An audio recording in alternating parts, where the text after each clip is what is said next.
Another day, another vlog na naman po mga kapaldo vlog. So for today's video ay akin nga tinarentasan yung mga kabataan na naglalaro dito sa aming bakuran. Dahil namiss ko nga yung ganitong pagtatali ng buhok. Ito nga yung hindi ko magawa-gawa sa aking buhok kasi hindi ko naman kaya talaga na mag-isa ito. Kaya itong mga kabataan na lang yung aking pagdidiskitahan. Hi po mga kamasbati! Nagbabalik na naman po si Paldo Vlog ng Dangkalan, Matungog, Aroroy, Masbati!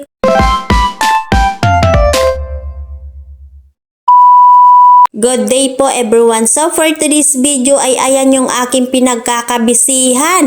Marami ngang naglalaro ditong mga kabataan sa labas ng aming bahay. Tapos nakalugay lang yung kanilang buhok. Kaya napag-isip-isip ko na mas maganda talaga maglaro kapag maayos yung kanilang buhok para hindi sila masyado mainitan. Alam naman natin na mainit talaga yung panahon ngayon. Naalala ko tuloy nung elementary pa lang ako sa amin dun sa Matungog.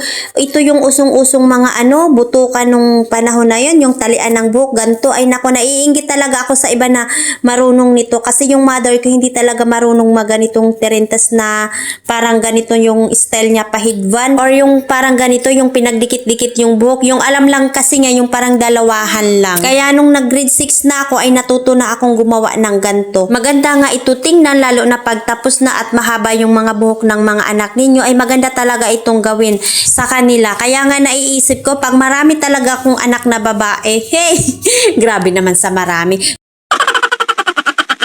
Yung 3 lang na babae tapos 2 lalaki, ay okay na ako dun sa 5.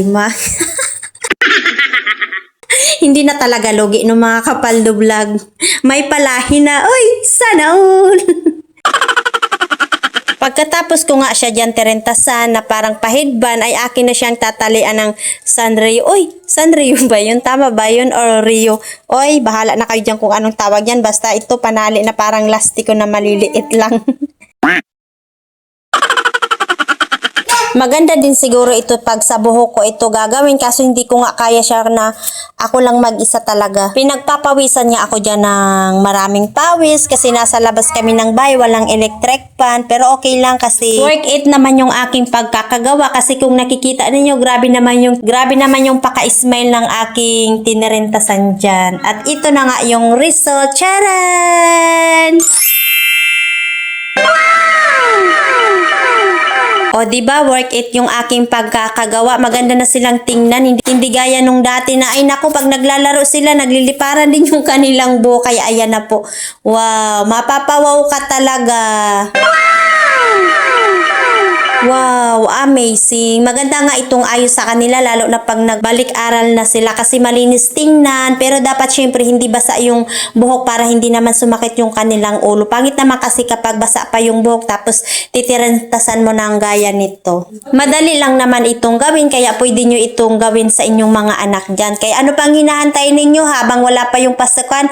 Mag-practice na kayo para pag may pasukan na ay kaya nyo na itong gawin sa mga kids ninyo dyan. Hindi ko na nga muna pinaalis siya dyan kasi ko muna siya dyan, kumbaga pinagmumodel-model ko na muna siya dyan para talaga makita yung aking pagkakagawa ng terentas. Tapos yung next nito ay yung isa din niyang kasamahan na bata na naglalaro din dito sa aming bahay. Yung next ay ibang style na naman, kumbaga lahat ng buhok ay aking titirentasin para hindi talaga siya magulo. Marami pa nga akong alam na iba't ibang style nito na pagkakatirentas kaso kulang yung mga batang naglalaro dito sa aming bahay.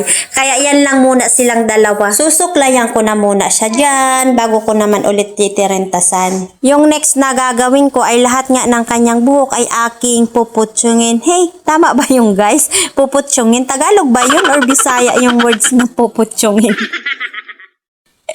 Ay nako, ang hirap-hirap naman magtagalog lalo na pag hindi mo talaga yung alam yung ibang mga Tagalog. Ay, ano ba yan? Laking masbatin niya kasi ako mga kapaldo vlog. Kaya ganun po talaga no. Pagpasensyahan nyo na yung aking Tagalog kung hilaw tubod man. Ang mahalaga ay magkakaunawaan tayo na nagtitirentasan lang ako dito sa video ko. Ay!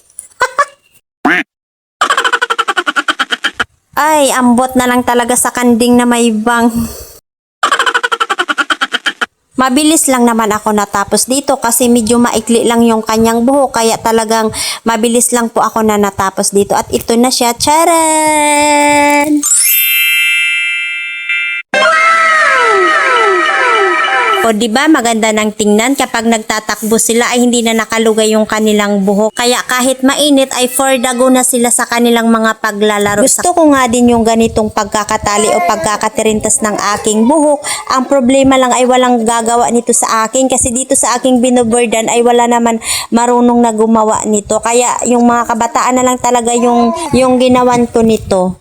Pagkatapos ay hindi ko na nga muna sila dyan pinaglalaro kasi gusto ko muna silang kunan ng maikling video lamang para sa aking pagtatapos nitong aking vlog. At yun lang po guys. Bye bye! Thank you po for watching!